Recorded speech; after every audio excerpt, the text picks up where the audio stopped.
Ford's Theater National Historic Site in Washington, D.C. is home to one of our nation's most important historical and theatrical venues, linked both to great tragedy and artistic enterprise. Every year, Ford's Theater welcomes nearly 1 million students, educators, and lifelong learners who want to see one of the most significant places in American history.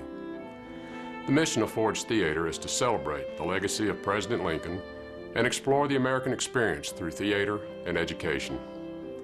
Join me for the next few minutes as we reflect on the past and anticipate the future of Ford's Theater, where Lincoln's legacy lives.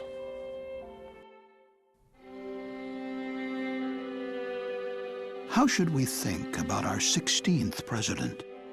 This man whose leadership in war and compassion for those who were suffering still touches the lives of so many. Perhaps the best way to understand Abraham Lincoln is through the eyes of Americans. Young and old, from all backgrounds, who learn from Lincoln every day. President Lincoln was a man of great courage. He really believed in this idea of freedom. He said, a nation that is half free and half slave cannot stand. Lincoln is timeless in American history. If Abraham Lincoln walked into this room right now, we could talk to him, he'd feel contemporary, he'd feel modern. I think that's because Lincoln had great empathy with people. His rise from humble origins still inspires us. We find strength in his courage, wisdom in his conviction, and the true meaning of America in his life's work. I definitely think that Lincoln was one of the greatest presidents. He endured a lot of hardship, criticism about how the war was going, trying to keep the Union intact. It was just amazing how he was able to bring the nation together again. Abraham Lincoln, I knew, was a very caring man who was against slavery. He was the president who tried to destroy slavery forever. I grew up in the South, where one might think there would be people who hated Abraham Lincoln or the memory of Abraham Lincoln. I never grew up with that kind of feeling at all, because by that time, the time I was growing up in the 1920s, those sectional animosities had largely disappeared, and everybody realized that Lincoln was a very great man and a very great president, and that appealed to us all. With malice toward none, with charity toward all, with firmness in the right as God gives us to see the right. Those words, I think, are inspiration to so many people. Well, I was a speechwriter for Jimmy Carter, and I've always thought that the second inaugural of Lincoln was the greatest speech ever given in this country. He explained to the people of America why there were 600,000 people dead, why that war was so awful. No one thought going into the Civil War it would be that horrible. Amazing speech. No one has ever been that deep in the history of our country, certainly no politician, to get that deep into our American soul. That was Lincoln. Today, while Ford's Theater and the Peterson House attract many visitors, there is no real center of learning about Abraham Lincoln in Washington. One moment when it might turn out another way. The visitors, teachers, and students who come to our nation's capital are hungry to study and learn more about the man many consider our greatest president. Lincoln's Civil War Washington has mostly been torn down, and it's difficult for a visitor to this city to get a sense of where Lincoln walked, what he did, or to learn the Lincoln story. What's great about this campaign is that millions of Americans can come to this street, come to Ford's Theater, come to the Peterson House, come to the center, and they're going to find Abraham Lincoln here. Ford's Theater is really literally an extension of my classroom.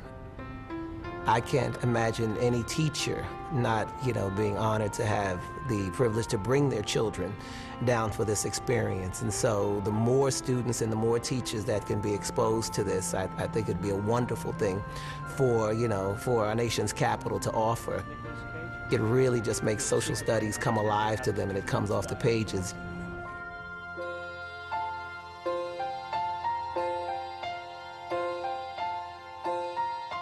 when the students come to this place, there is a greater understanding of that time. It also makes them want to look further themselves to find out more about what President Lincoln did as president. My students were at-risk teenagers. They've been taken out of their home and they're living in a residential facility. And they have very few educational experiences in their lives, and coming here was just wonderful. And they learn a lot by being here. It would be just a great asset here in the city for this to be a center for learning. Now it's time to build on the past and create a new national center of learning. The Abraham Lincoln Bicentennial Campaign gives all of us the opportunity to help our country not just to remember Abraham Lincoln, but to understand him and establish a lasting legacy. The Bicentennial Campaign offers an opportunity for us to create an environment where scholars as well as young people can continue to explore those questions about Lincoln's life and the legacy that still affects our lives today. What's so wonderful about the Ford's Theater project is that now 10th Street, Ford's Theater, and the Peterson House are going to be about the living Lincoln. It's going to be a great museum that tells the story of Lincoln's early years, how he came to Washington, the beginning of the Civil War, Lincoln's presidency, Lincoln and race, Lincoln and emancipation. The great thing about the Center for Education and Leadership is that people can come across the street from the theater and enjoy seminars, see films and videos, see rotating exhibits, meet famous scholars, talk to them, attend lectures. People from all ages will be able to do that. I think it's going to be especially great for children. It's really important that people come here and the Ford's Theater stays popular because it's part of our culture and it's a beautiful place. I think we need to keep the legacy of Abraham Lincoln and his story going. And we want this for the future generations, and we need to participate and support it so that future generations of young people can come here. Lincoln's best legacy is to encourage us to think not what he would have done, but how did he think? What were his core principles? Lincoln would say, don't try to be like me, but think like me. Cherish the principles that I cherished when I was president. That's the best way to honor Abraham Lincoln. In 2007, the Ford's Theater Board of Trustees launched the Abraham Lincoln Bicentennial Campaign, a $40 million capital campaign designed to enhance the visitor experience and create new educational programming focused on the life and legacy of our nation's 16th president. In addition, the campaign will provide much-needed funds to update, expand, and enhance the theater facilities, making the theater more audience-friendly and turning this active theatrical venue into an improved showcase for performers and audiences alike. Through this campaign, Ford's Theater will become a destination where people come to enjoy the performing arts championed by President Lincoln and to study and be inspired by the invaluable lessons in leadership illustrated by his presidency. I hope that you will join me in supporting this vital effort. Together we have the opportunity to create a meaningful tribute to Lincoln's leadership and love of the arts, a campus that will engage, educate, and inspire visitors of all ages for generations to come. Now is the time to become part of where Lincoln's legacy lives.